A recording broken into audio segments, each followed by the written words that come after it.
Salut les amis, j'espère que vous allez bien. Bienvenue dans ce partage où nous allons parler du type de personnes que vous ne devriez jamais laisser sortir de votre vie. Je vous parlerai des gens que vous ne devriez jamais admettre qu'il y ait séparation, rupture ou distanciation d'avec elles concernant tout ce qui se rapporte à vous. Je vous prie également de suivre cette vidéo jusqu'à son dénouement. À la fin, je vous présenterai des moyens par lesquels il vous sera toujours possible de maintenir ces frères et ces vraies sœurs que le Seigneur a attirés dans votre vie pour que vous puissiez marcher dans l'accomplissement de votre destinée ou alors dans l'amélioration ou l'accomplissement de leur destinée à elles. Merci. Diogène de Sinope ou Diogène le Cynique s'est souvent promené dans la cité tenant une lampe en la main disant « Je recherche l'homme ». Pour lui, il était évident que ses contemporains se comportaient plus comme des animaux parce que marchant par l'instinct plutôt qu'en utilisant leur pleine intelligence. Jésus-Christ, venant 4 à 3 siècles plus tard, nous a laissé cette parole magistrale. Il a dit « Lorsque je reviendrai sur la terre, dans le monde, trouverai-je encore la foi ?» Se promenant dans les artères de la cité juive, il s'est rendu compte que plusieurs faisaient profession de foi, mais rejetaient ce qui faisait la force de la foi. Les amis, dans ce petit village planétaire, comme Marc Louan le disait, il y a des personnes avec lesquelles vous ne devrez jamais songer vous séparer. En plus, en tant qu'enfant de Dieu, il y a des dictons qui ne devraient jamais sortir de vos lèvres. Mais malheureusement, plusieurs chrétiens aujourd'hui mêlés au monde parviennent tout de même à dire « un de perdu, 10 de retrouvé ». Il y a des personnes que lorsque vous allez les perdre, vous ne les retrouverez plus jamais dans votre vie. Les hommes ne sont pas interchangeables. Les hommes ne se valent pas. Les hommes ne s'équivalent pas. Il y a des personnes qui, lorsqu'elles sortiront de votre vie, partiront avec Dieu et vous laisseront tout seul. Regardons un peu ce qui se passe entre Lot et Abraham. Lorsque Lot se sépare d'avec Abraham, il se retrouve mystérieusement dans Sodome et Gomorrhe. Et sa vie n'a plus été pareille. Si David se séparait de ses vaillants hommes au jour de sa nuit, qui lui aurait apporté de l'eau fraîche, qui aurait accepté d'aller entrer dans le camp ennemi pour satisfaire la soif de David? Personne. Il y a des personnes avec lesquelles, lorsque vous allez vous séparer, elles partiront avec la grâce de Dieu. Elles partiront avec la vie de Dieu. Elles partiront avec les encouragements qu'elles vous apportaient. Elles sortiront avec la lumière qu'elles vous cédaient et Satan profitera de leur éviction de votre vie pour au mieux vous anéantir. Dans mes multiples pérégrinations au milieu des frères, j'ai pu observer qu'il y avait une parole qui revenait sans cesse ou alors une plainte qui revenait sans cesse. Et c'est la suivante. Il n'y a plus de vrais frères. Les frères que je côtoie me blessent. Les frères que je côtoie abusent de moi, profitent de moi et s'en vont. Observant les gens qui se plaignaient ou alors regardant leurs actions à mon égard, je me suis rendu compte d'une chose. Ce ne sont pas les frères qui s'éloignaient de qui étaient les problèmes. Ce sont les personnes qui se plaignaient qui en réalité étaient le véritable problème. Parce qu'elles ne côtoyaient les frères que pour profiter de ce que les frères avaient à leur offrir. Elles ne côtoyaient les frères que pour atteindre leurs objectifs, pour atteindre leur finalité. Elles avaient le caractère de Judas Iscariote caché dans les paroles de Pierre. Pierre peut parler, Pierre peut régner le Christ, mais son fond est bon. Or, Judas Iscariote, lorsqu'il trahit le Christ, c'est pour le détruire, c'est pour le tuer. Et nombreux parmi ces enfants de Dieu ont l'esprit de Judas Iscariote. Ils ne voient en les frères que le moyen pour atteindre leur but. Alors que le Christ, il a regardé dans la vie du chrétien en tant que la finitude de toutes ses effluves. Mes frères, pouvez-vous encore voir en les frères le terminus de toutes vos aspirations? Judas Iscariote a vendu Jésus-Christ pour 30 pièces d'argent. Il y a des frères que lorsque vous vendrez pour vos intérêts, lorsqu'ils partiront de votre vie, ce sera la mort spirituelle qui va vous attendre ou la mort au sens physique. Il y a des frères qui, parce qu'ils sont à côté de vous, vous épargnent de certains stress, vous épargnent de certains tourments, vous épargnent de certaines réalités, non pas parce qu'ils auraient en eux-mêmes le pouvoir, mais parce que Dieu leur a donné cette capacité-là qui leur permet de prendre soin de vous, de veiller pour vous, d'intercéder pour vos vies. Tant que le Christ vivait, il a pris le temps, selon Jean chapitre 17, d'intercéder pour ses apôtres. Et il a pris le soin de veiller sur les apôtres. Le Christ ne marchait pas selon ses propres intérêts, mais il marchait en regardant l'intérêt de ses apôtres. Pouvons-nous le dire que c'est encore le cas pour notre génération aujourd'hui. Jonathan était l'ami de David. Jonathan était le roi, mais il a pu apercevoir dans la vie précaire de David le roi que pouvait devenir David. Et au moment fixé, au moment donné, David a pu accomplir cette parole qui est écrite dans le livre des Proverbes. Proverbes chapitre 17, le verset 17. Il a dit ceci: au temps convenable, au moment difficile, au moment complexe, lorsque la tempête s'abat, un ami sait se montrer plus important qu'un frère. C'est ce que David a été. Pourquoi? Parce que dans les moments de ténèbres de sa vie, Jonathan s'est montré comme un frère.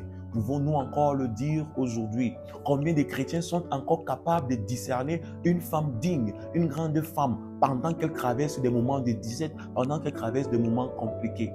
Combien peuvent encore déceler dans la vie d'un jeune homme qui se bat, qui se crépatouille dans le péché, voir en lui un homme d'excellence, un homme de grâce, un homme de vie? Nous sommes devenus comme des mondains. Nous fuyons nos responsabilités. Nous relâchons les bien-aimés au moment où ils ont véritablement besoin de nous. L'amour du grand nombre s'est refroidi. Il est encore en train de se refroidir dans cette génération-ci.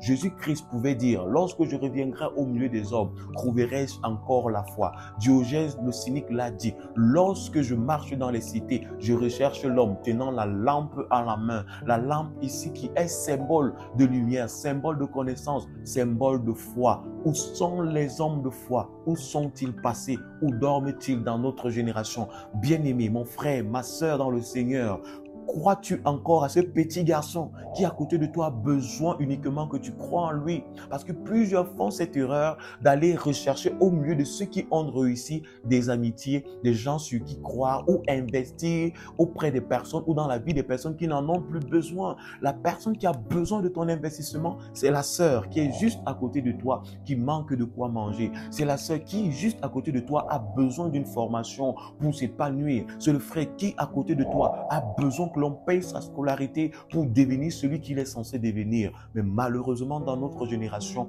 nous ne donnons qu'à ceux qui sont capables de nous donner. Nous n'investissons que dans la vie de ceux qui sont capables d'investir en retour dans notre vie. Est-ce cela donner? Est-ce cela offrir? Est-ce cela prendre soin? Les vrais frères, comment est-ce qu'ils demeureront auprès de vous si vous les rejetez, si vous les bannissez, si vous ne voulez pas les côtoyer dans votre vie aujourd'hui? La vie des chrétiens aujourd'hui nous offre ces spectacles hideux. Tant nombreux sont devenus plus capitalistes que les théoriciens du capitalisme en eux-mêmes. Philippiens chapitre 2, le verset 3 nous dit ceci: avec humilité, sachons considérer nos bien-aimés comme étant supérieurs à nous. Combien de chrétiens aujourd'hui, saints, chefs d'entreprise, écrasent leurs subalternes chrétiens pourtant? Christ, il a lavé les pieds de ses disciples. Pouvons-nous encore laver les pieds de ceux qui vont à pied pendant que nous roulons dans une Lexus, dans une Range Rover ou dans une Mercedes? Pouvons-nous encore admettre que celui-là qui n'a qu'un vêtement chez lui est plus important que nous qui avons une penderie de costume? Pouvons-nous encore leur accorder cette grandeur que le Seigneur a eu à accorder à ses disciples en prenant soin d'eux, bien qu'il était leur supérieur, bien qu'il était leur Dieu, bien qu'il était leur sauveur? Les amis, nous avons les gens comme Jonathan. Il ne marchait pas par la vue. Il a pu voir la pitié de David. Il a pu voir la faiblesse de David. Mais il est resté là, croyant en David, investissant en lui, en le motivant, en prenant soin de David. David est devenu roi. Pouvons-nous encore marcher par la foi et non par la vue? Pouvons-nous encore éviter d'être de Thomas qui ne peuvent croire, investir qu'à partir du moment où le frère leur aurait démontré de quoi il serait capable? Pouvez-vous encore investir entre les mains d'une main qui ne pourrait en retour investir sur votre main? Pouvez-vous le faire dans cette génération encore aujourd'hui? Les amis, rendus au terme de ce partage qui n'est pas terminé, parce que ce n'est que la synthèse d'une très grande et longue succession d'enseignements, je m'en vais vous prier de bien vouloir retenir ce qui va suivre. Parce que si vous le retenez, cela vous permettra de marcher et de côtoyer et de contenir les vrais frères que le Seigneur envoie dans votre vie. Premier point, ne marchez plus par la vue, apprenez à marcher par la foi.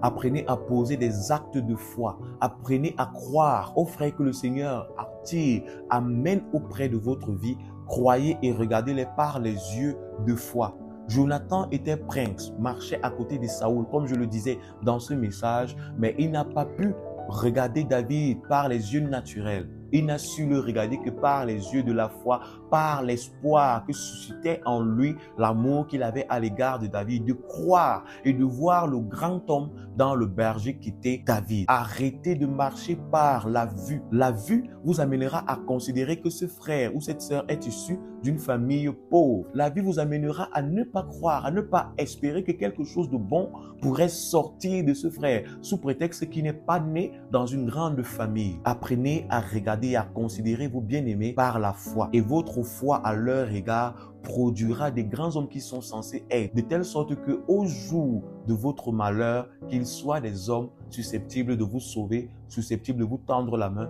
susceptibles de vous soutenir. Parce que en réalité, soutenir le faible aujourd'hui fera de lui le fort qui vous soutiendra demain dans votre vie future. Deuxième point, je vous prie également d'aimer la vérité, une vérité qui vous tourne, une vérité qui vous contorsionne, une vérité désagréable selon l'entendement des hommes charnels, selon l'entendement des hommes pervertis, une vérité qui vient écraser, démolir ce que vous avez cru comme étant une assise confortable, une vérité qui vient vous sortir des langues de bois. C'était le cas avec Jérémie. Jérémie qui a souvent été considéré comme le prophète de malheur, qui pourtant annonçait un message salvateur pour les élus, un message de destruction pour ceux-là qui refusaient de se soumettre à celui qu'il avait envoyé à l'Éternel.